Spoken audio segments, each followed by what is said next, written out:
Stephen King has obviously been around for a while, but I am new to reading his books. I have always been quite the scaredy cat and never really enjoyed scary movies, so I purposely avoided the horror genre of books. I decided to give it a try though, and found that I loved the imagination and the thrill of the books. I didn't have the suspenseful music or things jumping out at me or maybe super gory images that come with the movies, so I found horror books a lot better for me. Plus, my own imagination is scary enough. Pet Sematary was actually my first King novel, and I picked it up because I heard that it had a lot to do with grief, and exploring grief in books is something that I find really fascinating. So mixing that element with horror is what interested me to pick up Pet Sematary and try out Stephen King, and I haven't been able to stop reading his books since. Two of his books that I read and loved, I also annotated, and that's what I wanted to talk about today. Those two books are The Shining, which is an all-time favorite of mine, and The Stand.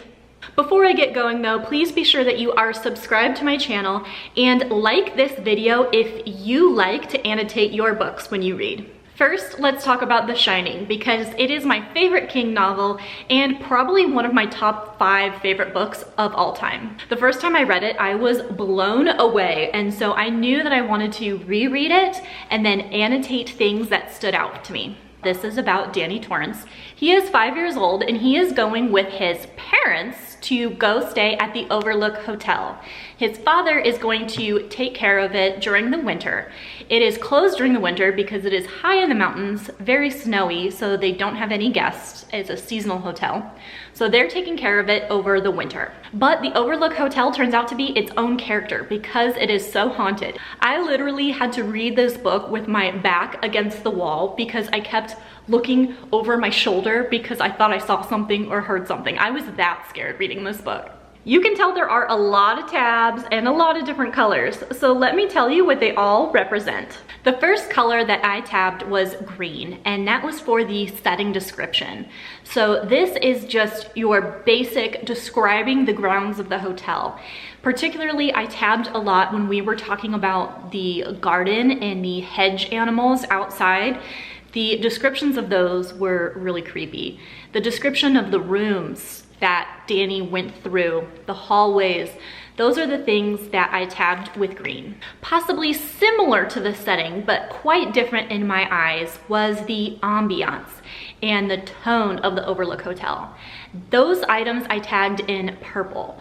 A lot of this was descriptions of it being isolated and dark, and anything that kind of lent to that creepy tone is what I tagged with purple. Whenever I was scared, I tagged that with orange. Look how many orange tabs there are. I was scared a lot, I'm a baby. Blue tabs are moments of insanity. Jack Torrance, the father, is essentially being taken over by the Overlook Hotel. So those are moments that I indicated with blue, his descent into madness. The reason the Overlook Hotel is haunting this family and taking over is because it recognizes that Danny, the 5-year-old, has special powers. He calls it The Shining, and the hotel really wants him. I tabbed moments in pink where The Shining tries to protect Danny. He has an invisible friend named Tony that tries to warn him and protect him from certain things in the hotel. So those are moments I tabbed in pink because I liked that someone was looking after our boy. Finally, my yellow tabs. And I got this idea from reading the introduction from Stephen King. He was talking about how easy it would be to make Jack Torrance purely a villain and unlikable. But he wanted to approach him in a different way to make him a little bit more likable or make you have sympathy for him.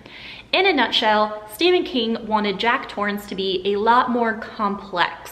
These moments I tagged with yellow, and they had a lot to do with Jack reflecting on his own childhood and how he was physically abused by his father, how he really wanted to break the cycle with his own son, but how he really struggled with it. So that's how I annotated The Shining, which is an incredible book. And rereading it while annotating really enhanced the experience. Even though I knew what was gonna happen, I was paying more attention to these different elements weaved throughout the story. I wasn't so focused on my anxiety and my fear and what was gonna happen next. I love rereading for that reason, and again, annotating just really enhanced it. Next up, I annotated The Stand. This is such an impactful book, made even more terrifying since it is about a pandemic, and we of course know exactly how that can go. The first half of this book focuses on the virus, how contagious it is, how it spreads, how it impacts people. It really highlights kind of an apocalyptic vibe of how humans are just dying out and there are very few survivors. These survivors have to be creative and come up with different ways to survive. I was addicted to part 1, especially since I was reading it during lockdown. It was mind-blowing, truly terrifying. The second half got a little bit weird, in my opinion. It was a good versus evil vibe. So the survivors kind of break into 2 different camps of good and evil, and it gets a little supernatural and weird. Let's talk about how I annotated The Stand. Here is an overview of all the tabs for my edition. This is the Barnes & Noble leather-bound edition. I had the most fun placing the pink tabs. These were moments that made me think of COVID-19, and it could have been actual real-life examples of things we went through or things that I could completely imagine happening in our own pandemic. I never thought I could relate to a Stephen King novel this much. Green tags are when a new character was introduced. There were a lot of different characters to keep track of, so these green tabs were very helpful. Blue tabs were meant to indicate when one of our characters dies. The purple tabs were meant to signify elements of the theme, which is sacrifice and good versus evil. There were definitely more of these purple tags in the second half of the book. Orange tabs are just when I had some kind of emotion. It could have been fear, it could have been grossed out, any kind of emotion I tabbed with orange. Have you read The Stand? Please comment down below. I'm interested to know if you enjoyed it. I have seen a lot of mixed reviews on The Stand. It is either the best book that the people have ever read, or they really loved the first half and the second half just ruined it for them completely. So let me know what you think. I'm dying to know. Annotating The Stand was a great experience because we were actually living this horror story with our own pandemic. I also really liked searching for the themes in this book, and I liked keeping track of all the characters. If you are looking to annotate during your own experience in reading Stephen King, I highly recommend you check out the introduction first. If you have an introduction or a foreword in your edition of the King book that you're reading, you can get a lot of great information. That is where I find a lot of information about the themes or the intention that King had when he was writing certain things. Just like I said, Pet Sematary was an exploration of grief. I really got more of that background through the introduction in the edition I had that was written by Stephen King. I really think it deepens your understanding of what you're reading, which is really fun when you're reading Stephen King and you know you're going to be terrified, grossed out, you know it's gonna be weird. But adding the annotation element and looking up the different themes and the different things you want to keep track of kind of adds almost like a scavenger hunt element to it. I really hope you enjoyed this video. I love talking about Stephen King books. I love talking about annotations.